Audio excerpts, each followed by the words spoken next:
Yo, what is up YouTube, man? While the servers are down, let us make a Season 9 tier list with all the characters, just a general one. Let me know if you guys want me to make a ranked tier list in the comments, and also in the comments, let me know your guys' thoughts, ideas about what I'm saying. I'm a diamond player. I'm not one of the top 100 players in the game, so I feel like a lot of you guys will relate to what I'm saying. Because, I'm just like you, we're pretty good, we're not the best, but hey, we can hold our own. Let's start with Bloodhound, and they are going to be in the A tier.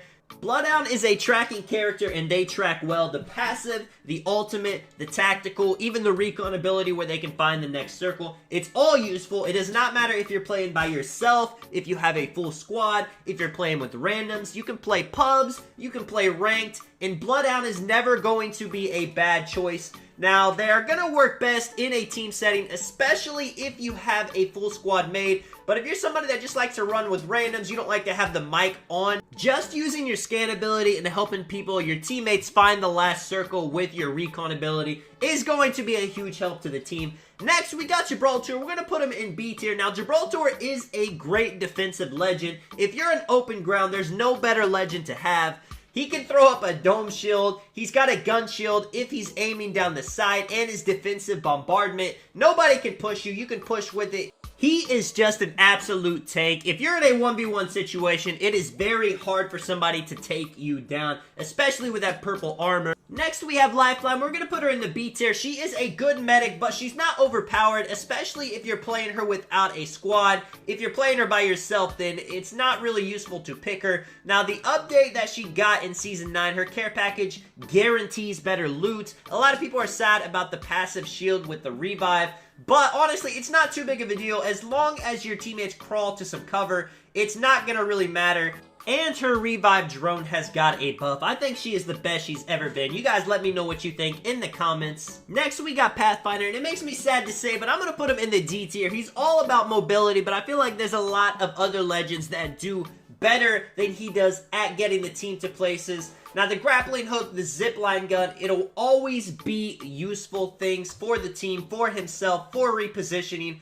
And of course, he can find out where the next circle is. But other than that, he doesn't really have a passive. He's got a big hitbox and no fortified. It's just unfortunate. And speaking of unfortunate, Wraith is also going to be in the D tier. Pathfinder and Wraith used to be at the top of the food chain, but I feel like now there is other legends that do what they do or what they used to do even better than them. So they're in weird spots. They both seen their fair share of patches. They're still good legends, and a lot of people are still great with them. But at the end of the day, I feel like there's just other legends that can do everything they do, but even better, going into Bangalore. Now, a lot of people are going to think I'm crazy for having Bangalore above Pathfinder and Wraith, but Bangalore has such a useful kit. The passive, the smoke launcher, the ultimate, rolling thunder. I mean, everyone has seen Shiv play. He is a master at Bangalore, and a lot of the characters that I put in the C tier, I feel like they have potential to be S tier in the right hands. A lot of people use Bangalore just to run away from fights, but if you watch the top players in the game, you will see they actually use Bangalore's abilities to be aggressive and to push fights. Next, we got Caustic, and Caustic's got to be B tier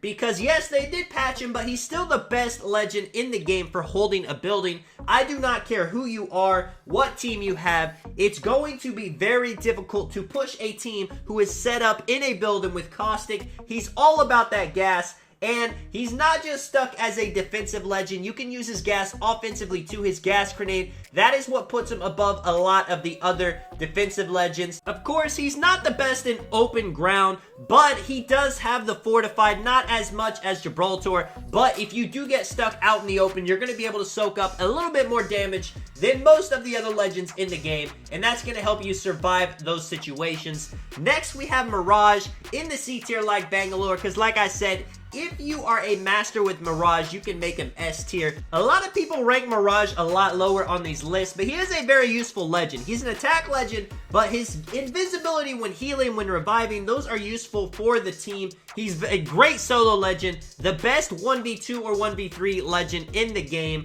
I know a lot of people say people are going to see through the decoys, but it is very hard to tell which Mirage is the real one.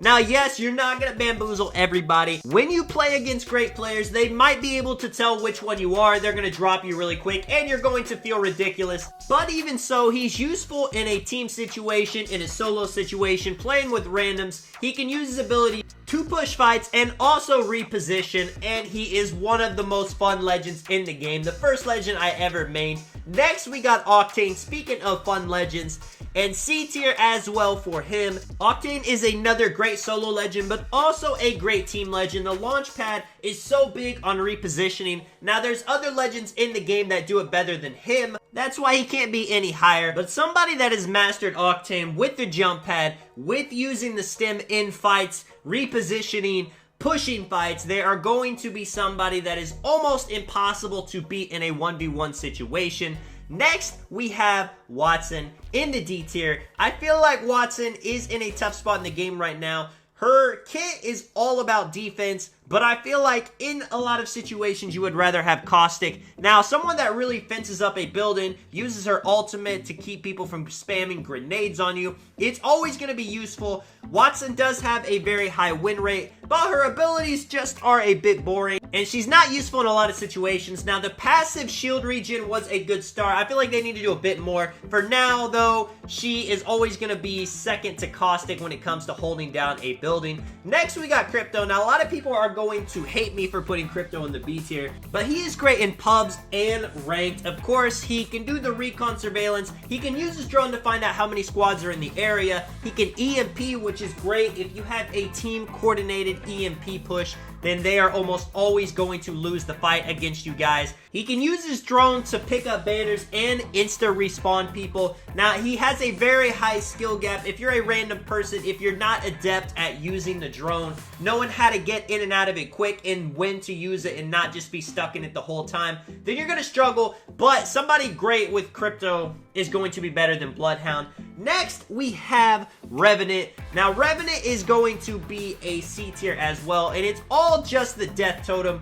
I mean, the silence, the stalker, it's all cool. It's not great, but just the ability to have an extra life, especially when you pair him with legends like Octane, where you can jump pad on another team with 3 people in the death totem, and you don't have to worry about anything. You know, if you die, nothing happens. It's just such an overpowered ultimate, and yeah, man. A team coordinated with Revenant Totem is dangerous. Next, we got Loba. Again, a lot of people are going to think I'm crazy for putting her in B tier, but her black market, giving your team unlimited ammo, she can see where good loot is, which is critical in early game situations. And finally, her bracelet actually works, so she is going to be very good at repositioning now. Now, unfortunately, it doesn't work with the team, which is why she can't climb any higher yet. But if they keep patching her, you know, like they're talking about maybe allowing her to pick up banners with the black market, she could be, you know, A tier in the future. We shall see. But right now, Loba is a great legend to pick. Next, we have Rampart in the C tier. Now, a lot of people say Rampart is the worst legend in the game, but if she has a Spitfire and she is behind the amped cover, then it's just impossible to win that fight. She's going to win it every time. If you have to push a fully set up Rampart, you are going to lose. Now, you know, the turret, it's pretty useless. They probably need to make it more mobile for her to climb any higher, but Rampart is a great solo and a great team legend to have. Next, we have Horizon in the A tier, up with Bloodhound. Mobility is so huge in Apex, and Horizon is one of the best legends to do it. The passive and the tactical go great together. You can fly up, you can land and start moving, start shooting immediately. A lot of people don't like the ultimate, but to be honest, if you throw that in the right spot, in a fight, it's going to destroy the other team. They're not going to get out of it, and that's going to give you the advantage in a fight. Next is Fuse in the E tier. Now, Fuse is my main. I love the man, but to be honest, the tactical, the passive, the ultimate, it just all does damage. Now, you can use the ultimate to kind of control areas. Same thing with the Knuckle Cluster. And being able to carry extra grenades is always huge. But he doesn't have mobility. He's not a medic. He doesn't help the team with recon. So he's probably not the best team legend. He is a great solo legend. But at the end of the day, if 3 people come up on you, you can't really just Knuckle Cluster ultimate, you know, throw 10 grenades down and get out of it. It's going to be tough. But he is one of the most fun legends in the game, I will say that. And in S tier, we're going to put Valk up here just because she's a recon legend. She's got the best mobility in the game with a jetpack. She can reposition the whole team. And the tactical will stun opponents. So, I mean, really, Valk can do it all.